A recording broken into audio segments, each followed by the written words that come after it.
Hello, everybody. So, if you watched I think it was a week or two ago. I'm not sure when I'm releasing this video, so that's why I'm saying a week or two ago. I had done a short where I had shown that I had bought a Tascam 24. Let me pull this down here. 2488. I have gone old school. Old school. There you go. Yes. Now, a lot of questions have come up because I've gone old school, and the biggest one was why? Why did you do this? You were doing so many videos on the DP32, DP24, on the Model 24. Why? Excuse me. Are you going backwards? The main reason I'm doing this is because something has been. It's more of a question of. I hear this all the time. I hear where people say, well, I wish they would just make another 2488. You know, go back to that style, go back to that, all the stuff that it had in it. You know, and they always talk about, you have the 2488, not much about the Mark II, which is the next model of this, which came out a couple of years after, and then the final version of this, which is the Neo. So I thought, well, why? And so the first thing I did was I went back, and of course, me being me, I found one for $150. Guy close by was selling it, and he said the record button is sticky. That's it. Well, I guess the last time he used it, the record button was sticky. I ended up literally, you can see this here. I broke my deoxit here. I broke that. I'm still using it. I just have to hold it with both hands now. So it broke because I was using it so much. It just snapped. All the transport buttons, so rewind, fast forward, stop, play, record, were dirty. I had to clean them. The cursor, let me just show you here. Let's just go back to this for a second. So this was not working at all. The transport buttons, they worked, but they didn't work. It was difficult. The guy had a couple songs on there. He had a great singer. I don't know who he had sing for him. I asked him. He doesn't even remember. But they did like Tennessee Whiskey. They had a lot of songs on here, like just him and her on guitar. And there was one that was like a jazz ensemble. I don't know where that came from, but I listened to all of them, and they were just absolutely wonderful. They're gone now. I just, I respect people, and I just gone. They're not mine to have, So yeah, I also had to clean these cursor buttons. I still need to clean the inputs. That's the last thing I need to do. So, me being me, I went, well, I wonder what the history of digital recorders was. Like, when I talk about digital recorders, I don't mean computer based, because that was that was in the mid 90s where people started doing it. It wasn't until the 2000s when it was actually everybody started doing it. So, what about, because I grew up on a cassette 4-track.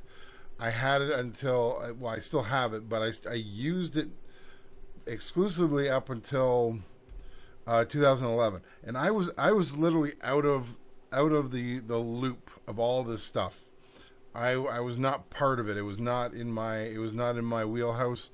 I had my 4-track. I was happy with it.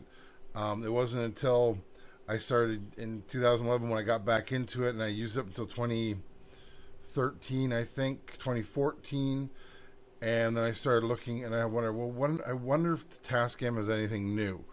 So that tells you how my brain works.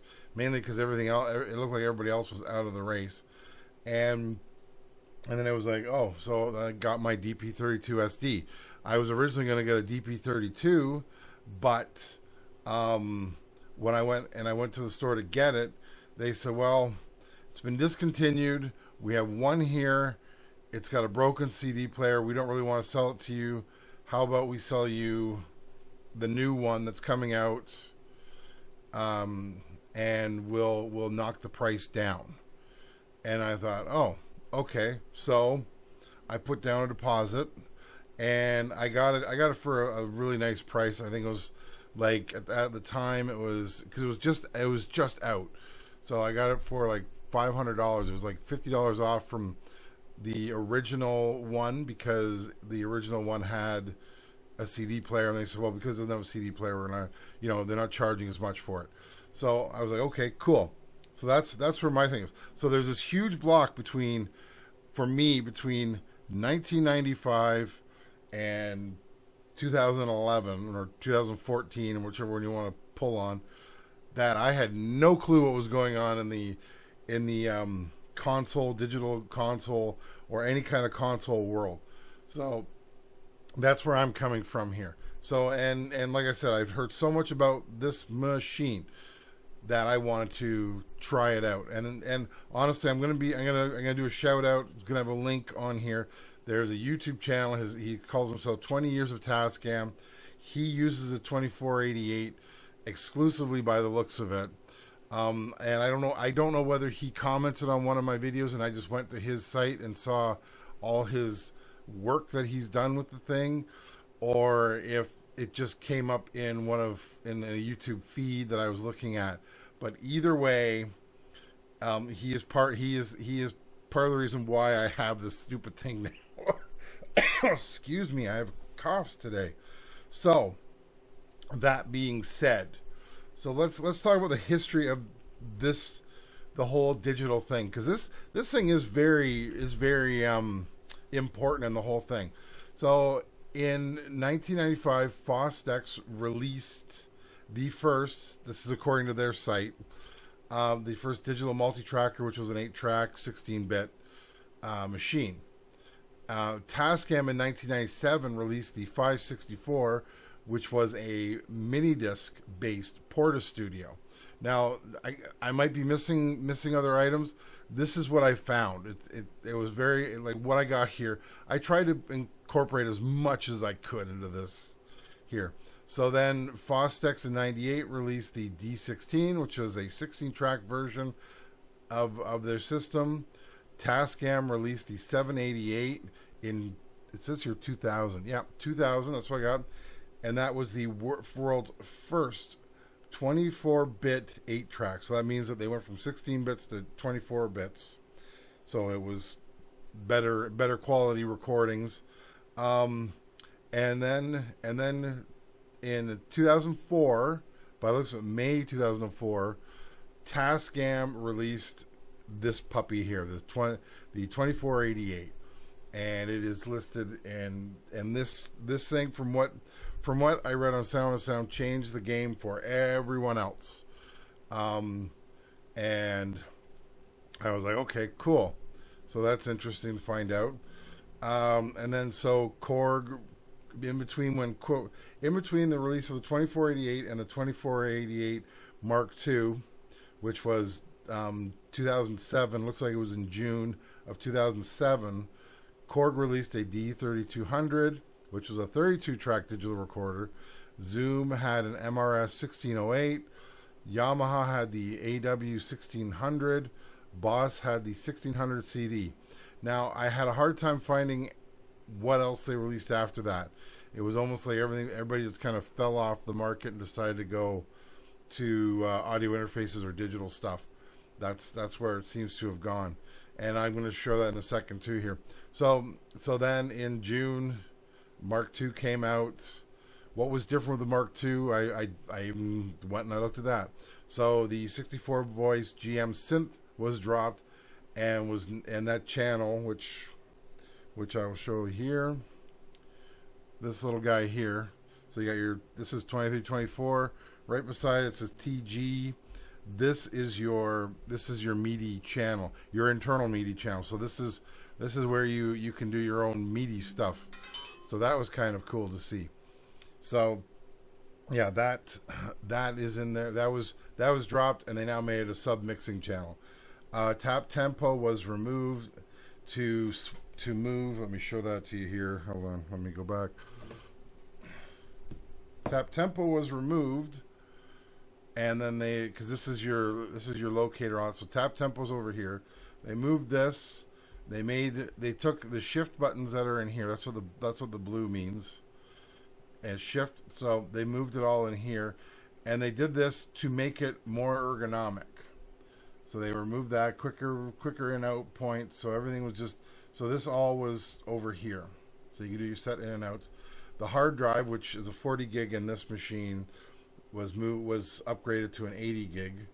The LCD screen, which is weirdly getting easier to read. I don't know if it's because I've been running it for a while. Oh, I just unplugged my camera. Hang on a sec. So let me just switch back. Here we go.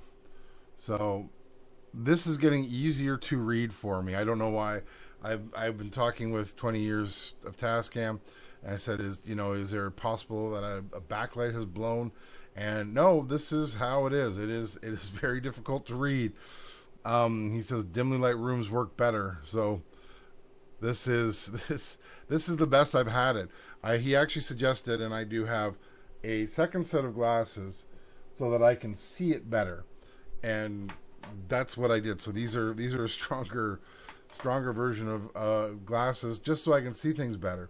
So they switched that from the hard to read green to a clearer white. So that was an improvement. There's new overdrive and acoustic guitar simulators. I'm going to show that at some point as well in here. Improved SSA, slow speed audition. So that is so that when you're doing a rehearsal, you can actually slow down the recording and then practice to what is being played, so you can get faster and faster at it.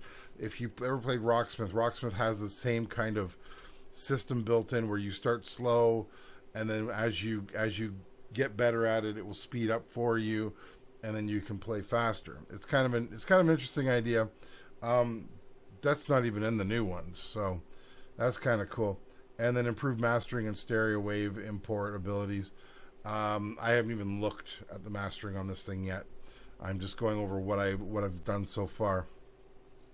So that was released in June 2007, and then a year later in 2008, the one that everybody says you should get this one. This is the best one of all of them. Is the Neo, and that that has added master effects and multi-band compressor. So that's one, and then also in 2008, later in the year, no, it would have been 2008. They pulled out the Tascam DP02, which went to the more modern version that we see now of like the DP24 or the DP32.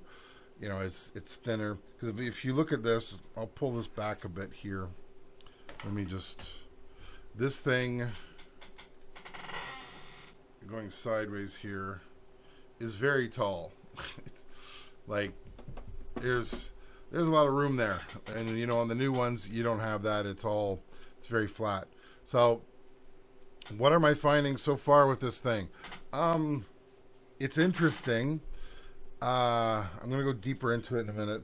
So, like I said, I had to clean it. I still have to clean the inputs. Cool things that I found. Let me show you here. So, here you have your inputs at the top. Trying not to pull this out again. So you have your inputs on the top, and then you have H, which is a guitar. You have that on the new ones as well. What I found interesting is there is an H in the back here. So the way this works is these are XLR, so you have phantom power on these one. These are the combo. I don't know if it is, but this looks like this was the first time they used the combo XLR 1/4 inch balanced connection. So these are 1/4 inch. So these are in the back. These are XLRs. These are just 1/4 inch. So E, F, G, H are just 1/4 inch. There's 4 in the back, but there is also right here. It's a little dark. Let me turn the light on, see if I can get it, brighten it up a bit. There is an H right there. This is a guitar. This is also the guitar input. So what they've done in this, which I love, and when I was reading it when I was reading one of the reviews on Sound, Um, this was designed more for a guitarist, because Tascam finds that their base audience, their base consumer was guitarists. So that's what they did. So you have just plug your guitar in there, and then it works as channel. It works as H, and it's great. And there is beside it. So what you have beside it here, you have your standard, just your standard foot switch, and I think this is an expression pedal. I'm not. I'll have to. Can't tell. It's a little dark in here because, like I said, it's the only way to. But yeah, I think it's for an expression pedal, and yeah, so you can use an expression pedal. I have to try that out. And of course, here's your headphone jack. So your headphone jack's on the other side, and yeah, so that's the basis of this thing. So this thing offers MIDI.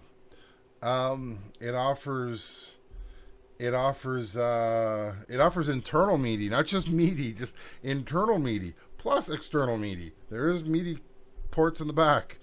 It offers it has pretty much. You can see where you can see the evolution of this into the DP3224, the newer ones. You know, what they've done a lot is, like, such as you have your effects. Those are now internal.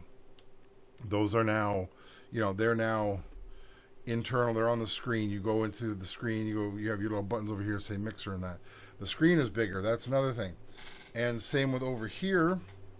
As you can see, like over here on the monitoring side, you have stereo, sub, and now that's internal as well. That's all done internally. So, and what I love on this is this actually offers a mono listening. So if you hit shift and click mono, you see the stereo button is now flashing, and what that means is you're now listening to it through your speakers in mono, which I think they need to bring back.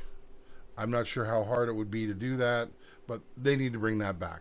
That's one of the reasons why I bought the big knob, was so that I could do that, so I could listen to what I was recording and mixing and all this stuff in that way.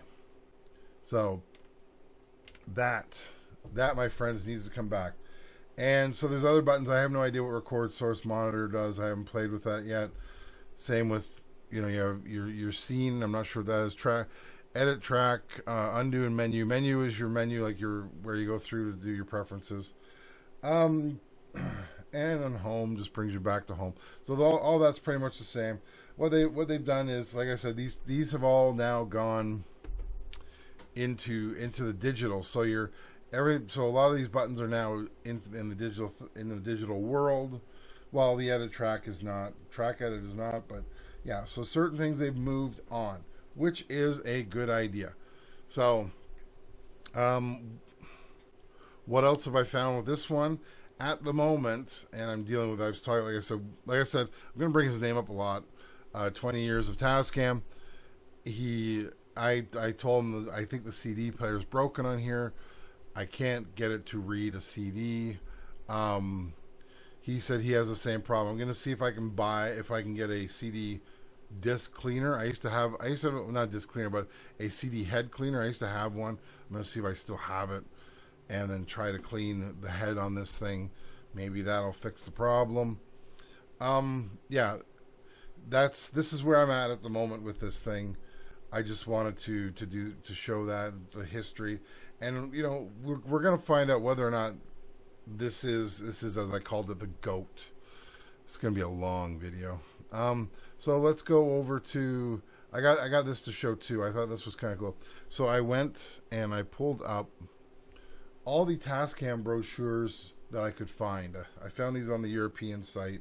So, because I was curious, well, what was Tascam selling at this point? So this is 2004. This is the second of the pocket books. Excuse me, pocket guides. And as you can see, here's your 2488. So this would have been the first year it came out, and they had CD players. So these are just trainers, guitar trainers. They still had cassettes. This is 2004. In 2004, I think the only cassettes I had left were for my 4-track. So they still had cassettes, and they're still selling Porta 2, so you could still get these things.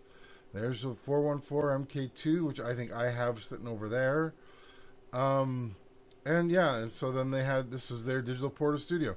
This actually won an award for, product of the year. That's cool. And so they talk about it, and they have these little pocket, this is a pocket digital recorder, kind of neat. And they were getting into the audio interfaces. So that's 2004. 2005, now this is the flagship. This is the first thing they show. Look at what we got. And yeah, that makes sense because in 2004 they won an award for it. Let's promote it. This is what we got. Oh, excuse me. And so yeah, you still had so these were little digital cassette ones. This was the little DP portables, Porta Studios that came out. Still could get cassette recorders, cassette 4-track. Still had that. Still had the audio interface you're always going to need. And then here's your workstation controllers, and they got bigger than that. So and then 2005, same thing. This is the second half. So this was sent out in April. So it's the second edition. Digital, and then they pretty much the same thing. Nothing has really changed at this point. As you can see, they even had cassette players. They still sell cassette players like this. Now things have changed. So this is 2006. As you can see, if you look, US 20. So this is now the most important thing. These are still there. Cassette 4-tracks in 2006 are still being sold. I could not believe this. Now they're showing. As you can see, it's now everything's moving down. Now these are becoming more prevalent. They're saying, okay, well, let's look at this. They got built-in 40 gigabit hard drive, still with the 2488. So this is at the beginning of the year in 2006. Let's go to 2006. This is now October. So now the audio interface is more important. CD players still important. This is their amp, I think. Yeah, this guitar amp, and it's got a CD trainer in it, so it's got a CD player in it. I would love to know if anybody has any of this stuff. This is fascinating to me. I think I'm becoming a Tascam collector, which is not a good thing. So here you got you still got the little digital portables, and you got your flagship. That's our baby. And so they haven't changed it yet. So now we're in 2007. Has anything changed? Well, no. Well, you got your audio, universal audio. You got your CD players. Now you got an MP3 player. That's an interesting amp. I'd love to know if anybody has that one. So there's and then digital portables. Oh, we're on the Mark II. So as you can see, the Mark II is a different color. And they did move the buttons around here. So, and they got rid of the internal GPS, not GPS, MIDI. And so the reason I'm going lower is because I want to show. Still got the cassette players. I think, yeah. So 2006, it looks like they have dropped. Yeah, or 2007. 2007, they finally dropped the cassette 4-track. So you could, up until 2006, you could buy a cassette 4-track. After that, you could not. So that tells you the longevity of a cassette 4-track. That is insane. And here we are. So the reason I pulled this up is because I wanted to show when things changed. So now you can see these are looking different. This is the DP2, which this is starting to get thinner. It's starting to look more the way we are. Our current equipment looks. And Mark II is still there. And yes, they still have cassette players. They have not gone away. You can still get a Tascam cassette player. And now we are in 2009. The reason I stopped 2009 is because this is the year so you have your the little handheld ones. So the handhelds came out, and now you're on to the Neo. The Neo, which everybody says that's the one. That's the one right there. So I just wanted to show that off to show what's going on. So I don't really have anything else going on with this video yet. So this is going to be part one. I'm going to play around with some of the stuff on it. I just wanted to get it out there. I still need to get myself used to this. I have been lucky. The guy who I bought this from gave me the DVD player on how it works, and you can see there's a cat behind my amp. He's the new sound tech in here, by the way. And so yeah, so I haven't looked at the DVD yet. I have played around with some of the stuff. I'm going to talk more about that later. I'm actually going to try to record with this thing. I'm still chatting with people about it. I do find this fascinating. I will say that. So that's my video today. I know I didn't do much of showing what it can do, but we're going to talk about that once I get a little more comfortable with this. So that's where we're at, and I'd like to thank you all for watching, and talk to you later. Bye. Can I live in a tree? Can I go to sleep right now? Can I get anything for free? Bag of tea, climb a tree. Don't you know? Sucks to be me.